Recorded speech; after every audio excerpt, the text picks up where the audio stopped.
Vamos hoje participar de um culto onde nós vamos colocar a palavra de Deus em primeiro plano.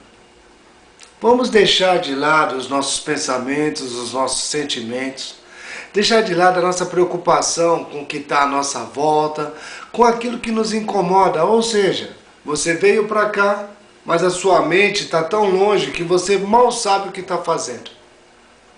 Vamos parar um pouquinho, vamos deixar que o Senhor entre, que o Senhor faça morada em nossos corações, que o Senhor mais uma vez trabalhe as nossas vidas, porque mesmo nas nossas imperfeições, o Senhor pode fazer coisas maravilhosas, prodígios, sinais, modificar toda a estrutura. E para aqueles que são mais céticos, Ele pode parar o mundo. E para aqueles que ainda acham que isso é fácil, Ele pode adiantar também. Não existe o não, no sentido de é improvável que isso aconteça. O que existe é, você veio aqui para quê? Para buscar uma bênção? Você veio aqui para quê? Para sentir a presença do teu Deus? Você veio aqui para quê? Para resolver as coisas e os conflitos pessoais que você tem? Você veio aqui por qual motivo? Josué, uma vez, quando estava preocupado, ele usou uma frase que ficou para toda uma nação. Escolhei hoje a quem vocês querem servir. Porém, eu e a minha casa serviremos ao Senhor. Espero que o teu objetivo de cada um nessa noite seja de se encontrar mais uma vez com o seu Senhor. Mais uma vez de poder parar e dizer, eu venho como estou, porque eu sei que o Senhor morreu por mim. A pregação de hoje vai tratar exatamente de estar próximo do reino. E o livro escolhido é o livro de Marcos, no capítulo 12, dos versos 28 até o verso 34. A palavra de Deus diz exatamente assim. Aproximou-se dele um dos escribas que os ouvira discutir, e percebendo que lhes havia respondido bem, perguntou-lhe, qual é o primeiro de todos os mandamentos? Respondeu Jesus, o primeiro é, ouve Israel, o Senhor nosso Deus é o único Senhor.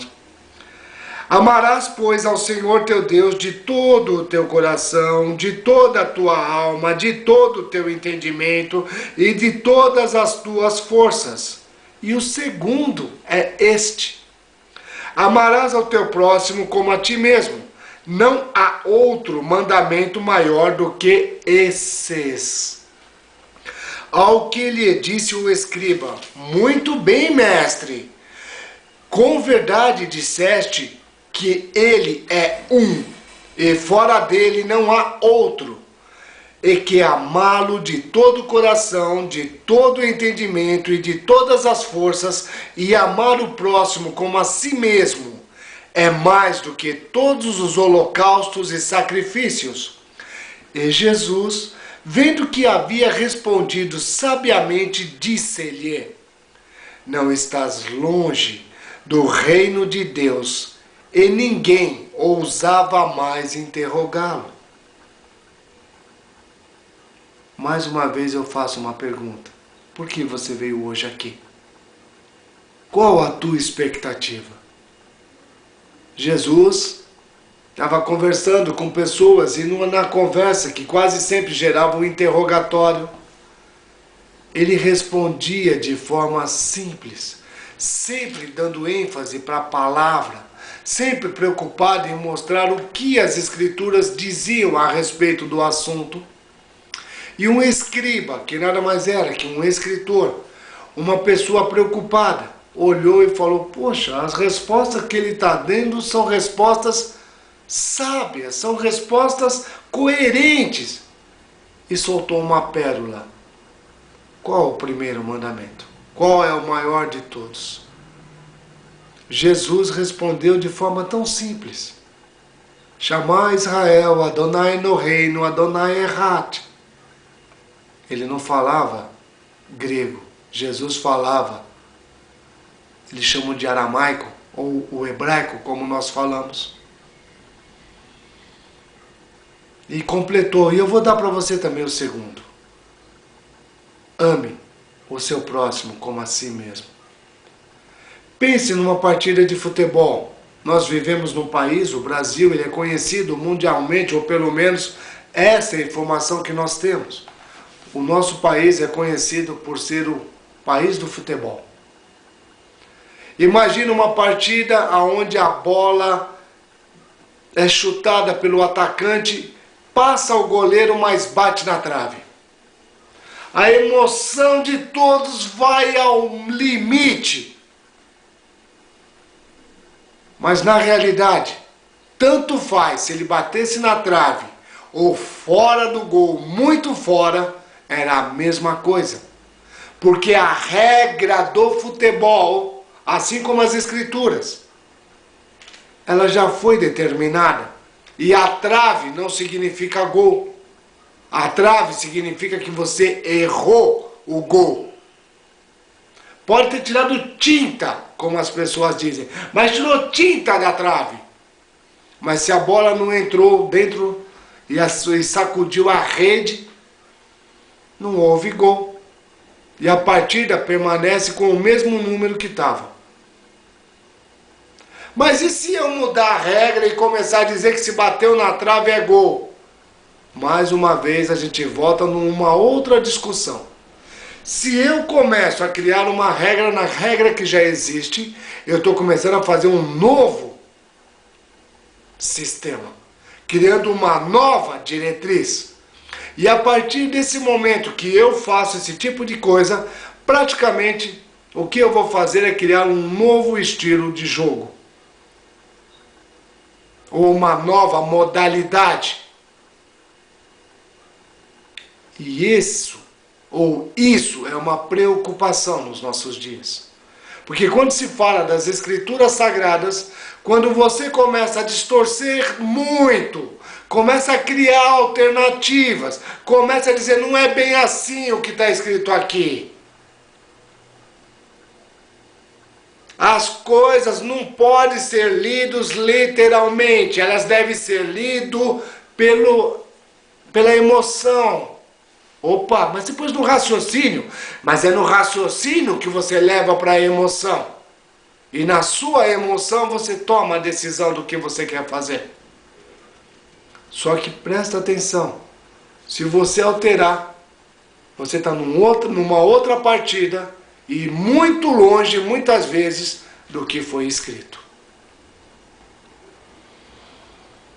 Nas escrituras nós notamos que Jesus poucas vezes se surpreendeu com pessoas. E dessa vez Jesus se surpreendeu com esse escriba. Pela ousadia dele de perguntar, de querer entender uma coisa que ele sabia de cor e salteado, porque ele copiava. Ele copiava as coisas. Sempre o contrário do que nós, porque eles não escrevem na mesma direção que nós escrevemos. Mas ele foi ousado em perguntar. E na resposta, quando ele obteve, ele colocou Jesus no lugar que Jesus tem, mestre. E falou, realmente, é verdade. Se nós abrirmos mão do nosso eu e permitirmos que Deus seja o primeiro, que Ele fale, que Ele trate as nossas vidas, que tudo o que façamos Ele tenha primazia, e olharmos para os nossos irmãos, as pessoas à nossa volta, e tratarmos como nós gostaríamos de ser tratados, isso é muito mais do que ofertas e sacrifícios. Jesus falou dentro de si, respondeu sabiamente. A sua resposta foi ímpar, foi diferente. E Jesus poucas vezes na história, quando se lê a Bíblia, se surpreende com alguém. Nós somos hábeis em fazer perguntas, mas não gostamos de ouvir respostas, porque aceitamos as respostas que estão de acordo com o que pensamos. Aquelas que ferem o nosso pensamento, essas nos incomodam. Mas eu não quero entrar em discussões que não levam a lugar nenhum. Eu quero falar do que Jesus falou. Eu quero falar daquilo que está escrito há mais de 2000 anos. E todos que colocaram em prática sentiram que é verdadeiro. Sentiram que tem fundo e firmamento. Ou seja, tem uma fundação, tem um sólido alicerce. É onde você pode entrar em segurança. Será que é exatamente isso o que você tem feito? Pense um pouquinho, só um pouco. Aquele jovem, as escrituras não diz assim, olha, e a sequência do texto, e ele se converteu e serviu o Senhor, não diz isso. Ou, e ele ficou triste em ouvir que ele estava perto do reino, ou como Jesus disse, não estás longe do reino. E ele pegou e foi embora chateado. A Bíblia não diz nenhuma nem a outra versão. Talvez justamente para permitir que nós tivéssemos a oportunidade de pensarmos. A nossa mente agora pode pensar, criar. Que atitude ele tomou, uma vez que ele foi elogiado? Que atitude ele tomou? E eu pergunto para você, que atitude você hoje está tomando? Sabendo o que é a primazia, o que realmente agrada a Deus.